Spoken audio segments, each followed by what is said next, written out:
Ma Mission TV, le miroir du monde. Bote na balandi nyonso ya Ma Mission TV topesi bino merci po bozala kawana pona biso pona bino tolobaki tokozala liso na bino esika information ezali litoi na bino pona nini te makolo na bino kokita esika information ezali en temps réel pe komemela bino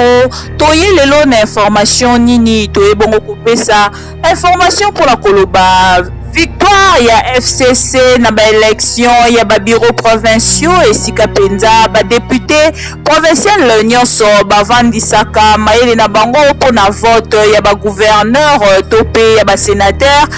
FCC auti kozwa victoire na 20 bureaux sur 24 wana bango bazali ko déclarer elonga pe bazali ko sepela bapesi merci mingi na autorité morale na bango ezali Kabila Kabonge le président sortant et na ngambo ya bandeko ya Lamuka bameki kopesa suggestion na bango na victoire oyo FCC azali déjà kokumisa tope kolengela pona ezali ya bango boyoka. Que surtout ba résultat il y a provincial ils allaient qui trafiquer bandakala mokolo bazalaki ko proclamer yango eza mokolo etanga makite ba proclamer yango donc ezala ki ba résultat moko ya lokuta eza peuple te moto vraiment ndimaki ba koma wana to dit que peuple o eza koluka changement à cause yango te malheureusement parce que bandeko ya FCC ba komema avec continuité pe surtout eloko toza ko banga pe biso to kokundela ezala que to dit que souci ya bandeko ya FCC ezala ka suka président koma koponama na second degré c'est-à-dire ba député national ba député provinciaux ba ponaye yango wana malgré que bazui ba majorité wana ndinga lokuta biso to kobundisa yango pour que ba ça la révision constitutionnelle wana te pour empêcher nguzo kamba biso nde majorité à peuple congolais a pona biso ba marche ba meeting ba activité wana nyonso même diplomatie et ko faire partie na ba moyen to ko utiliser pour na ko interdire ba ewana po bazali ko bata masima ya moto ba proclamer comme président ba kamba pe bazongisa ndeko na bango au peuple congolais lingi visiter. Point de vue mosusu epesamaki ya bandeko oyo bazali kotalisa te makambo nyonso to pe maponomi nyonso oyo ezalaki organisé par le président sortant oyo ezali Kabila Kabonge président honoraire na ndeko nanga na seni ezalaki makambo nyonso oyo ezalaki déjà préparé pona koloba ke bango bato bakogere makambo nyonso bakozala na ba président na ba assemblée nyonso esika ba député bakozala siéger parce que bazali na likanisi ya ko changer bongo constitution bolanda. Naïf, donc quand on parle du FCC, on parle de ceux qui ont géré ce pays depuis 18 ans et nous connaissons les résultats auxquels ils sont arrivés. Ces résultats ont été décevants pour le peuple congolais. Donc après l'échec au niveau de la gouvernance par l'équipe qui a dirigé le pays pendant 18 ans et qui s'est muté en FCC aujourd'hui, le peuple réclame le changement et nous avons réalisé donc cette alternance au sommet de l'État et on aurait souhaité qu'au niveau inférieur aujourd'hui avec ces gens-là qui ont envahi toutes les institutions au niveau provincial, au niveau des assemblées provinciales, il y a risque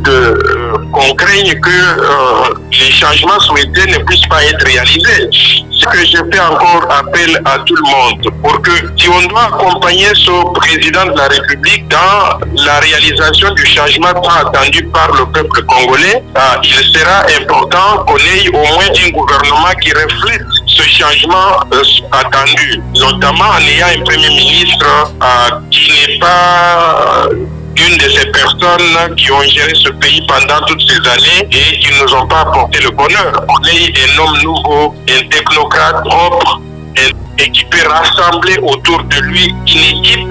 des gens bien sûr venant de toutes tendances parce qu'on parle de la coalition et de nouvelles personnes. Après ndeko ya Lamuka oyo apesi suggestion na ye concernant victoire oyo ya FCC bazui 20 bureaux sur 24 elingi koloba te batalisi bongo na ngambo na bango bazui déjà ba député presque nyonso c'est-à-dire majorité ya ba député eke déjà na ngambo na bango et na ngambo ya ndeko moko ya cash alobi nini boyoka ya ba bureau l'Assemblée provinciale. Donc, la corruption, oui, ça dépendait que de nous. Et je crois même que le président Félix a pour diriger la réforme parce que dans la faute, il y a des députés, il y a des sénateurs, il y a des gouverneurs, comme la corruption qui nous, c'est aussi dans le système de la vérité. Ils sont la tâche de aller contre la corruption. Donc, il y a des cas, on cache, on a des députés provinciaux, on joue la tireur à l'Assemblée provinciale. On a des cas comme ça, oui, on a des cas comme ça. Sorti à bas prisonnier qui a annoncé kuna na échangeur par le président de la République Félix Tshisekedi alobaki na 10 jours à kotala bongoka ya bas prisonnier politique o bazali kuna na président makala pona ko libérer bango jour ekokaki mokolo ya lobi bakomi déjà kokontele ye mikolo par rapport ya maloba na ye o alobaki sensa na part na ye azali kotalisa ke bazali déjà na liste ya prisonnier il faut babima président Félix si asignaki bazali ko traiter cas par cas bato bazala penza na patience mingi oyo kabandeko ya Eugène Diom Ndongala balobi nini. Cette rencontre entre le chef de l'État et le président du CENSA, je pense que c'est une très bonne rencontre qui entre dans le cadre d'une bonne gouvernance. Parce que vous savez qu'il est nécessaire à ce que le chef de l'État, de temps en temps, puisse rencontrer certains responsables des institutions pour permettre à ce que certaines choses soient clairement discutées et des décisions soient prises de manière beaucoup plus judicieuse. Et c'est dans ce cadre que, sincèrement, je vous dis, je salue cette rencontre, que nous encourageons à ce que cela se multiplie avec d'autres institutions. Il n'y a encore aucun signal fort. Cela inquiète la démocratie chrétienne. Cela ne nous inquiète pas parce que nous savons que le chef de l'État, c'est lui le magistrat suprême. Et toutes les décisions judiciaires sont rendues en son nom. Il est le chef des armées dans notre pays. Il est le père de la nation. Et je souligne, c'est lui qui a le pouvoir légal d'accorder la grâce à qui il veut. Alors nous pensons que le président de la République avait publiquement annoncé que dans 10 jours, les détenus politiques seront libérés. Et moi, je suis confiant à cet engagement, sinon à cette promesse, parce que c'est lui le chef. Quand le chef parle, on n'a pas à spéculer sur les promesses du chef.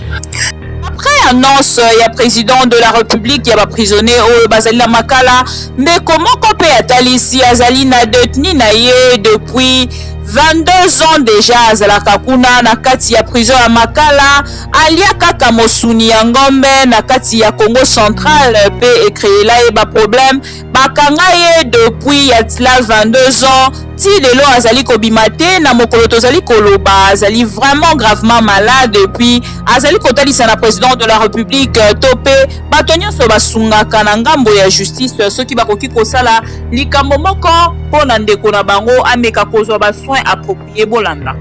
ye bakondanaka ye bakutaka ye na mosuni ya ngombe ntango ye akoti zamba ali kokuta ngombe akufi eke mosuni wana ezalaki na mobebisa ndenge babomi yekala mingi te basi bapapi ye afikaka mwa eteni oyo ya mwa mosuni mwa moke oyo amonaki ntango ye azobima basoda bamone na mosuni abe yo na mosuni okuti na mosuni bapapi te ngai nakuti babomi ngombe kuna yango wana ngai mpe nazwi ndako na ngai nakende yango na ndako bakende kolia nde bakangi ye basambisi ye mpe bakondane ye na pende aponaka motu te yango tosongi mokonzi ya mboka batala mpe kana ya makengo parce que makengo asi akomi mokolo soki omoni mpe lelo etat de santé na ye eza malamu te makengo azobela siko mpo na ye faut grâce présidentielle to faut koaplike ye baloi d'amnistie oyo eswama deja bakondanaka ye deja makambo ya recours eza soutenu na ye rapport de militaire bavoi de recours ezalaka te il faut kotala sikoyo depuis bakondanaka ye wana bamesure de grâce ekoya boni mais malgré l'eau na ba grâce au mokonzi ya mboka kwina koza ko kipe bisango ba bimena boloko te ata ministre justice moko pe chango ipena otala kawana mutala bande bandati le sangelo koni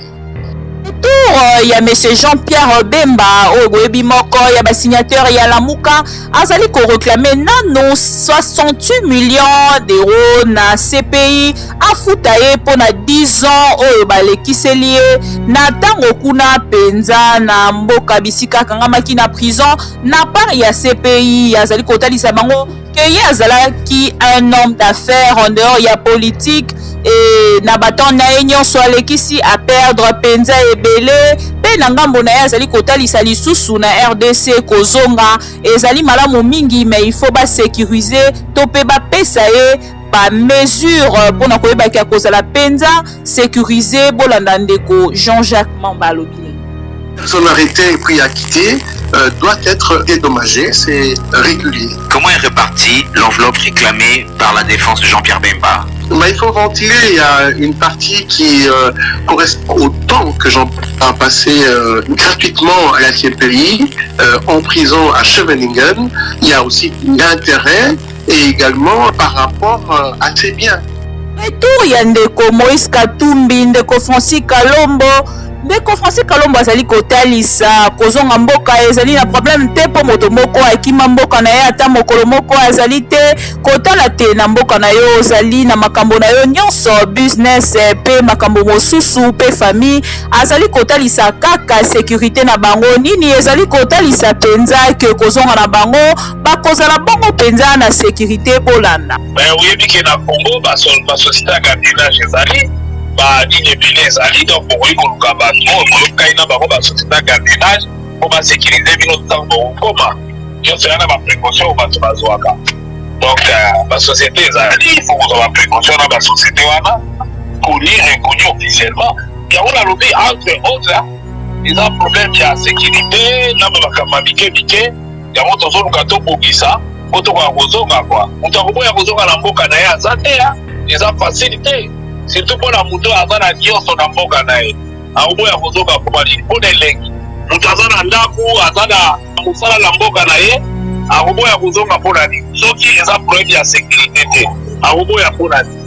moto abuma moto te ayiba eloko ya moto te sikoyo soki azozonga te seke problème ya sécurité ali mpo bato baokamba mboka babitula mpo nini moto wana azoya te. Confidel Babala azali kotalisa kuna penza esika Martin Fayulu akei mbe esika bakovanda pona kosala évaluation ya lamuka na 5 signateurs oyo bazali kuna oyo boyebi yende kuna esika bakozala le 20, le 21, le 22 nde bakokata penza oyo ezali décision finale to pe ba orientation mususu na part ya lamuka bolanda. Mais que cette réunion est incontournable. Nous devons absolument faire un leading politique de l'accord de Genève qui a généré la Moura, prendre en compte un certain nombre d'éléments incontournables. Mais la réunion aura bel et bien lieu entre le 20 et le 22 mars à Bruxelles. C'est vrai qu'il y a de voix dissonantes, mais bon, c'est les propres de la démocratie, chacun a son opinion. Mais comme l'accord a été signé par 5 personnes, au départ 7 personnes, 2 personnes se sont désistées, vous connaissez la suite. Il est absolument important qu'on puisse faire une évaluation. C'est le propre même de toute organisation d'évaluer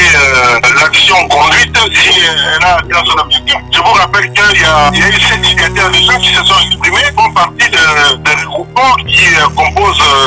la MOUCA. On verra bien à l'issue de l'évaluation quelle sera la conclusion qui sera tirée par les leaders de la MOUCA. Pour